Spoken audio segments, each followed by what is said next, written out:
Healthy cooking রেসিপিতে আপনাদের স্বাগত। আমি আজ আপনাদের সাথে শেয়ার করব জলপাইয়ের টক জাল মিষ্টি আচারের একটি স্পেশাল রেসিপি। আচার ছোট বড় সবারই প্রিয় একটি খাবার। বিশেষ করে বাচ্চারা আচার খেতে খুব ভালোবাসে। আর সেটা যদি হয় জলপাইয়ের টক জাল মিষ্টি আচার, তাহলে তো আর কোনো কথাই নেই। আসুন তাহলে দেখে নেই কীভাবে এই জলপাইয়ের টক জাল মিষ্টি আচার তৈরি করতে হয়।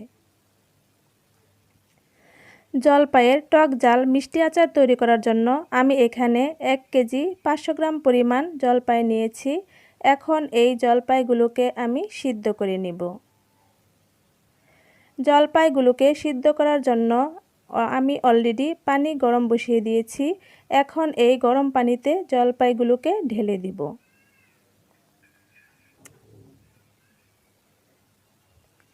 আর দিয়ে দিব সামান্য পরিমাণে রান্নার লবণ।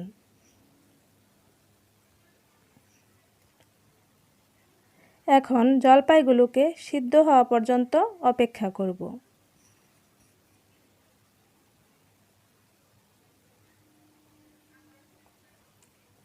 আমার জলপাইগুলো সিদ্ধ হয়ে গিয়েছে। এখন এগুলোকে গরম পানি থেকে তুলে ঠান্ডা করে হাত দিয়ে আধা ভাঙা করে নিব।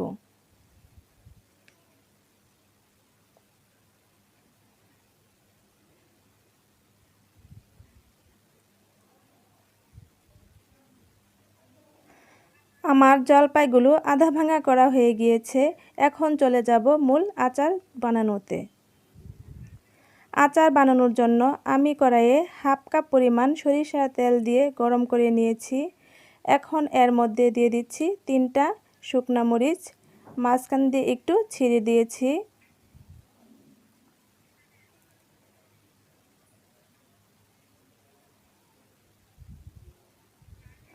আর এর মধ্যে দিয়ে দিচ্ছি 2টা তেজপাতা আর 2-3 টুকরা দারচিনি। এখন এগুলোকে একটু ভেজে নেব।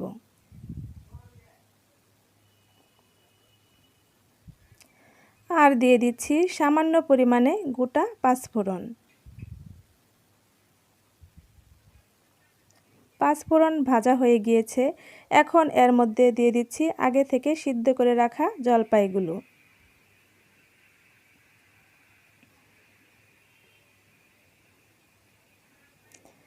এখন জলপাইগুলোকে আমি তেলের সাথে কিছুক্ষণ ভেজে নিব।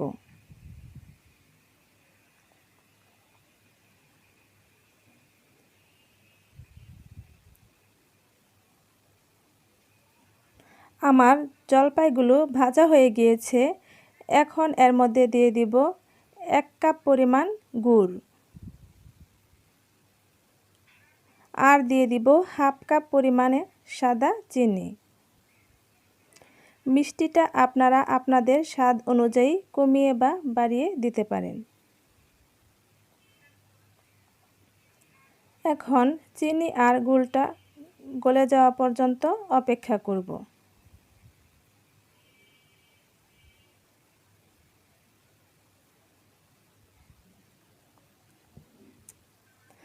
আমার চিনি আর গুড় ভালোভাবে গলে গিয়েছে।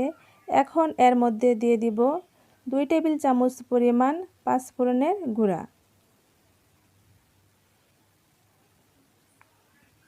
আর দিয়ে দিব হাফ টেবিল চামচ পরিমাণ রান্নার লবণ আর হাফ টেবিল চামচ পরিমাণ বিট লবণ।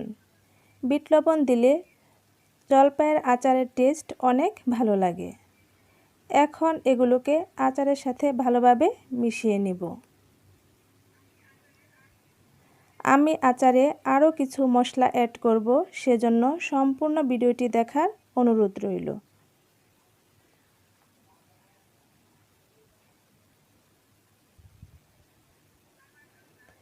আমার আচার প্রায় হয়ে এসেছে। এখন এর মধ্যে দিয়ে দিব 1 টেবিল চামচ পরিমাণ জিরার গুঁড়া আর 1 টেবিল চামচ পরিমাণ পাঁচফোড়নের গুঁড়া। এখন এই দুটিকে আচারের সঙ্গে খুব ভালোভাবে মিশিয়ে নিব। তার সাথে বলে দেই, আমার এই জলপাইয়ের আচারের রেসিপিটি যদি আপনাদের ভালো লাগে, আমার ভিডিওটিতে একটি লাইক দিবেন আর আমার চ্যানেলটি সাবস্ক্রাইব করে পাশের নোটিফিকেশন বেলটি অন করে আমার রেসিপির সাথেই থাকবেন।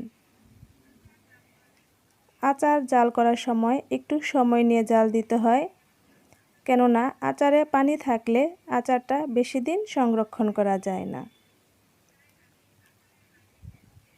তাই আমি আচারের পানি সম্পূর্ণভাবে শুকিয়ে যাওয়া পর্যন্ত এভাবে উল্টে পাল্টে জাল করে নিব। আচারে যেহেতু সবগুলো মশলা পড়েছে, আচার থেকে খুব সুন্দর একটা গন্ধ বের হচ্ছে। আপনারা এভাবে আচার তৈরি করে রোদে দেওয়ার কোনো ঝামেলা ছাড়াই বছর জুড়ে সংরক্ষণ করতে পারেন।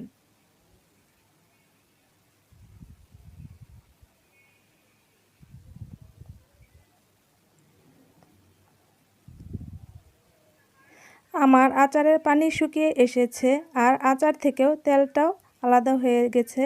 তার মানে আমার আচারটা খাওয়ার জন্য একদম তৈরি। এখন আমি একটি বাটিতে তুলে দেখিয়ে দিচ্ছি আমার এই আচারের রেসিপিটি দেখতে কতটা সুন্দর হয়েছে।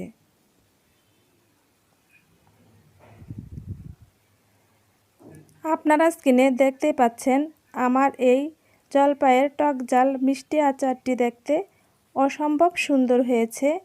আর এভাবে আচার তৈরি করলে খেতেও খুব ভালো লাগে।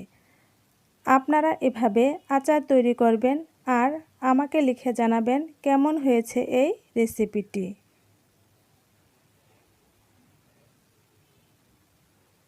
সম্পূর্ণ ভিডিওটি দেখার জন্য আপনাদেরকে অসংখ্য ধন্যবাদ।